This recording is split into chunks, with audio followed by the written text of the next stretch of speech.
안녕 여러분. 오늘 물리2 문제를 가져왔는데요. 그 2022학년도 6월 모평 19번 문제를 가지고 왔어요. 오답률이 상당히 높았던 문제로 기억이 되고요.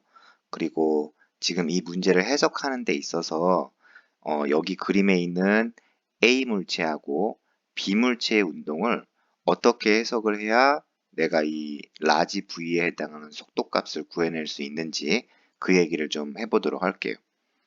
자, 먼저 이 A 물체하고 B 물체의 운동을 이해하기 위해서 우리 친구들이 예로 알아야 될 운동은요. 우리 이렇게 지표면에서 어떤 일정한 높이에 물체가 이렇게 올려져 있어요. 그래서 선생님이 이렇게 비스듬하게 떨어뜨려 가지고 이렇게 이곳에 도착을 합니다. 자, 그런데 여기에 도착할 수 있게끔 똑같이 같은 높이에서 물체를 이렇게 자유낙하시키는 거예요.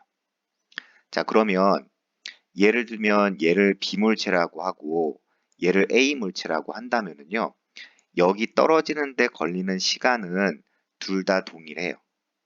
여러분도 알겠지만 비스듬히 물체를 떨어뜨릴 때 그 시간은 루트 g분의 2h이기 때문에 높이가 달라지면 시간이 달라지는 거지 높이가 똑같을 때는 어떤 물체든지 간에 같은 시간에 도착을 하게 됩니다.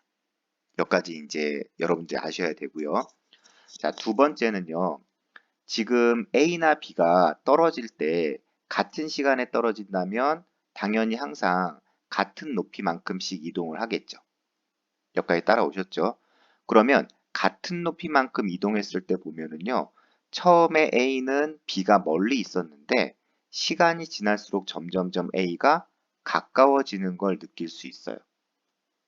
자, A가 B하고 같은 위치에 있을 때만 생각을 해보면 A나 B는 서로 같은 위치에 있을 때 이렇게 멀리 떨어져 있었는데 시간이 지나면서 A는 본인은 가만히 있다라고 생각을 했는데 B가 자꾸 와서 어떻게 됩니까? 가까워진다고 생각을 하신 그런 이제 입장이 된다는 거죠.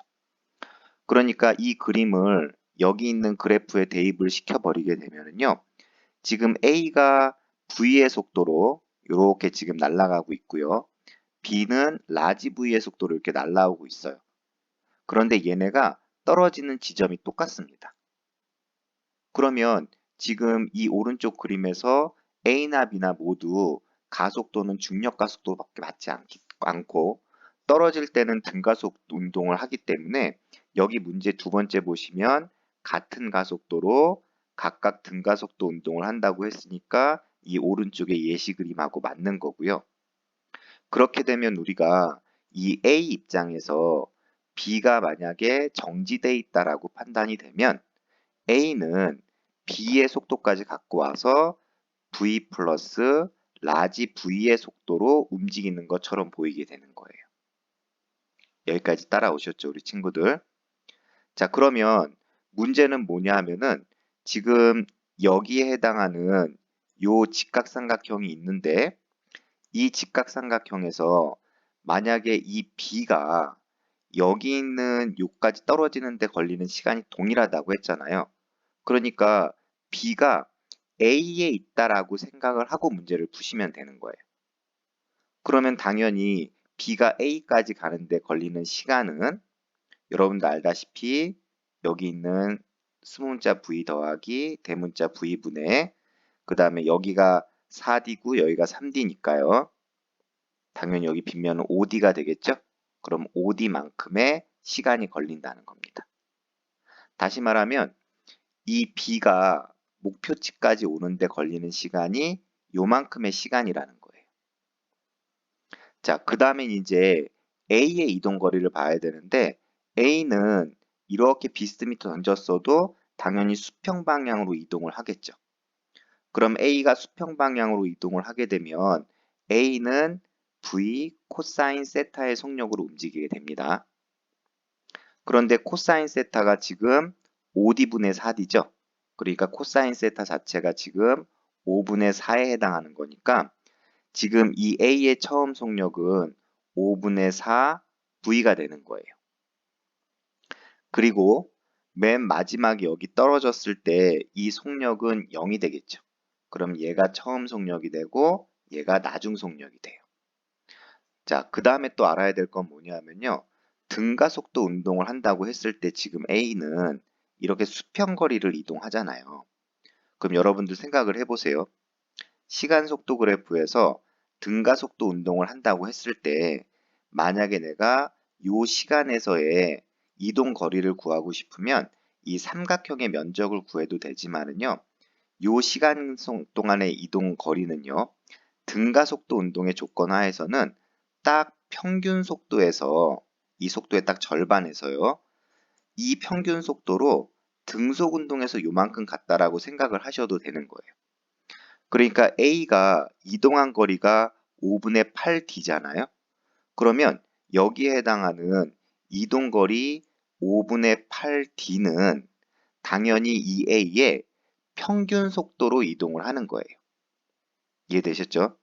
그러면 A의 평균 속도는 처음 속력하고 나중 속력을 지금 구했기 때문에 2분의 처음 속력 5분의 4V 더하기 나중 속력이 돼서 10분의 4V가 됩니다. 여기까지 따라오셨죠?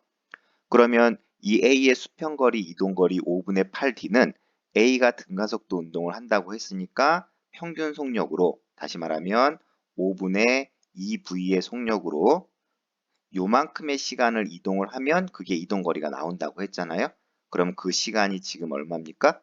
곱하기 소문자 V 더하기 대문자 V분의 5D가 되는 거예요. 이해되셨습니까, 우리 친구들? 자, 그래서 이 관계식을 이제 풀어주게 되면은요, 당연히 여러분들이 알다시피 이 관계식을 선생님이 한번 풀어보도록 할게요.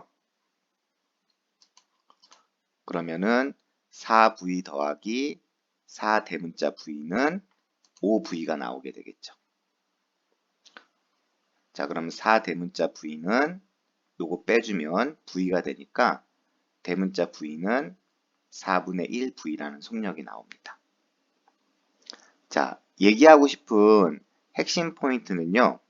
여기 있는 이 그림을 이 오른쪽 그림처럼 이해하셔가지고 이 B를 A의 위치에 놓고 같은 가속도를 가진 상대 속도가 일정하다는 조건으로 문제를 푸시면 돼요.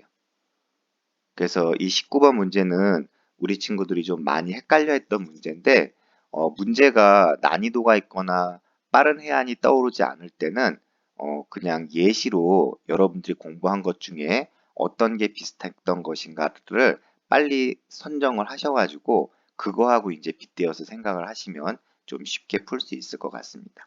자, 오늘 여기까지 하도록 할게요. 물리도 공부하실 때 많은 도움이 되셨으면 좋겠습니다. 감사합니다.